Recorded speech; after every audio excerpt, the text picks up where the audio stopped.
नमस्कार. नमस्कार.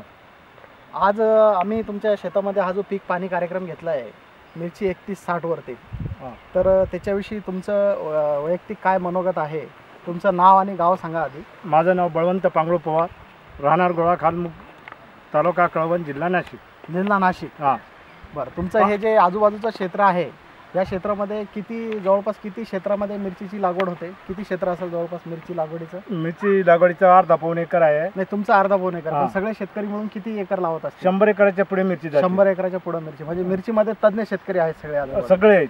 तर 3160 हा वाण तुम्ही पहिल्याच वेळेस लावला? हे पहिलीच वेळ आहे लावायची. पहिल्याच वेळेस लावलेला आहे. तर कोणत्या महिन्यामध्ये तुम्ही याचं बियाणं टाकलं होतं रोप? जानेवारीच्या एंडिंग म्हणजे फेब्रुवारी 15 फेब्रुवारीला बियाणं 15 फेब्रुवारीला टाकलेलं आहे. याची लागवड कधी केली आहे रोपाची? इकडे 22 मार्चला केलेली. 22 मार्चला केली. हो. 22 मार्च ते 22 मे म्हणजे जवळपास 60 दिवसाचं हे पीक आहे. बरोबर आहे. हो. तर 60 दिवसामध्ये तुम्हाला ह्या पिकाविषयी काय काय अनुभव आले? या 60 दिवसामध्ये आम्ही याला कुठलीही फवारणी केलेली नाही. म्हणजे याच्यावरती एक पण फवारणी काही फवारणी नाही.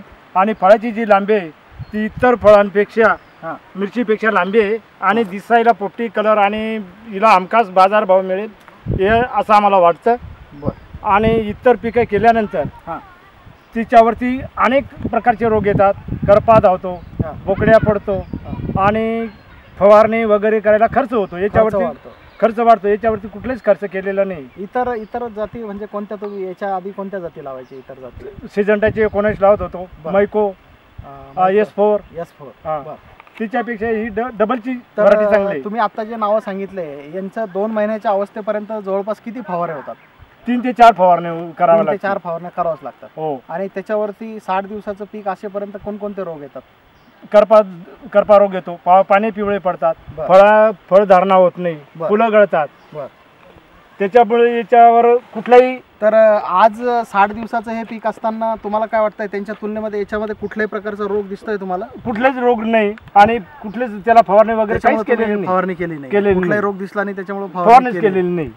तर तुमचं असं वैयक्तिक तुम्हाला असं वाटतंय की हा वाण कमी खर्चाचा सुद्धा आहे? म्हणून कमी खर्चाचा आहे आणि उत्पन्न जास्त मिळेल आपल्याला. उत्पन्न जास्त कसं म्हणजे कशावर म्हणता तुम्ही? उत्पन्न फळाची लांबी आणि धारणा म्हणजे याच्या इतर मिरचीपेक्षा याच्यामध्ये डबलची लागवड झालेली आहे. दरवर्षीच्या अनुभवापेक्षा म्हणजे माल द्यायला डबल लागलेला आहे आणि फळाची संख्या डबल आहे आणि वरती फुलकळी चालू आहे.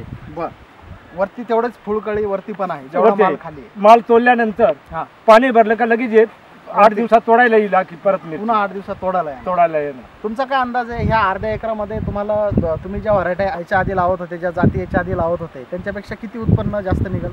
त्याच्यापेक्षा याच्यामध्ये कमीत कमी 5 क्विंटल प्रत्येक तोड्याला मिरची जास्त यायला पाहिजे. दीडीचा फरक पडेल. दीडी समजा ते तुम्हाला जर 10 टन होत असेल तर हे तुम्हाला वाटतं की 15 टन निघेल? 15 टन निघेल.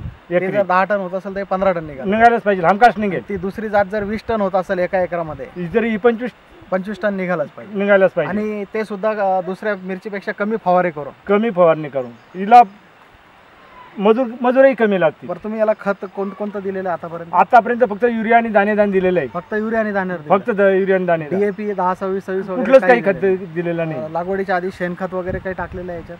3 वर्षापूर्वी टाकलेलं आहे. आता कुठलं शेणखत वगैरे काय वगैरे नाही टाकलेलं आहे. तर अशा तुम्ही युरिया आणि दाणेदार देऊन सुद्धा पीक एवढं जोमदार आलेलं. तुम्हाला काय वाटतं याच्यामध्ये वाणाचा किती प्रभाव आहे? वाण शक्ती आहे याच्यामध्ये. रोग प्रतिकार शक्ती आहे. कुठल्या रोगाला बळी नाही. त्याच्यामुळे याची वाढ आणि माल याला भरपूर आहे. तुम्हाला काय अंदाज वाटतोय की बाबा जसं दुसरी मिरची तुम्हाला 8 दिवसाला तोडली तर अर्ध्या एकरामध्ये 15 पोते निघतात, तर हे किती पोते निघतील एका तोड्याला? एका तोड्याला 20 पोते मिरची निघेल. एका तोड्याला 20 पोते म्हणजे प्रत्येक तोड्याला 5 पोते मिरची शिल्लक निघेल. आणि असे किती तोडे होतील ही जात बघून तुम्हाला वाटतं? ही जात बघून 7 ते 8 तोडे मिरची निघेली. कमीत कमी 7 ते 8 तोडे. आणि दुसऱ्या वाणाची किती निघतात तुम्ही काढतात जे लावलेले याच्या आधी? 4-5 तोड्यांमध्ये ती मिरची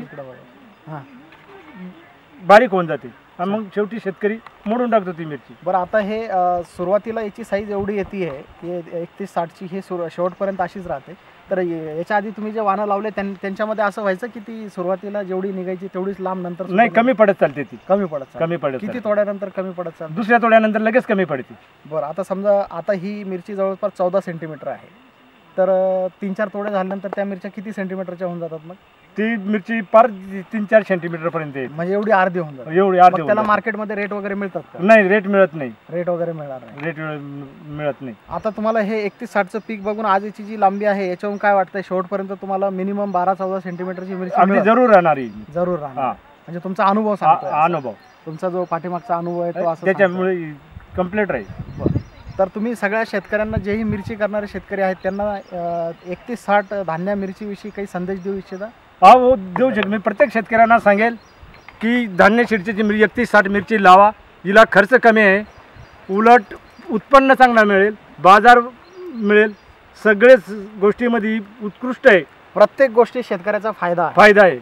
धान्य मिरची 31-60 मध्ये प्रत्येक गोष्टी शेतकऱ्याचा फायदा आहे असं तुमचं म्हणणं आहे? म्हणणं आहे. मी प्रत्येक शेतकऱ्यांना धन्यवाद.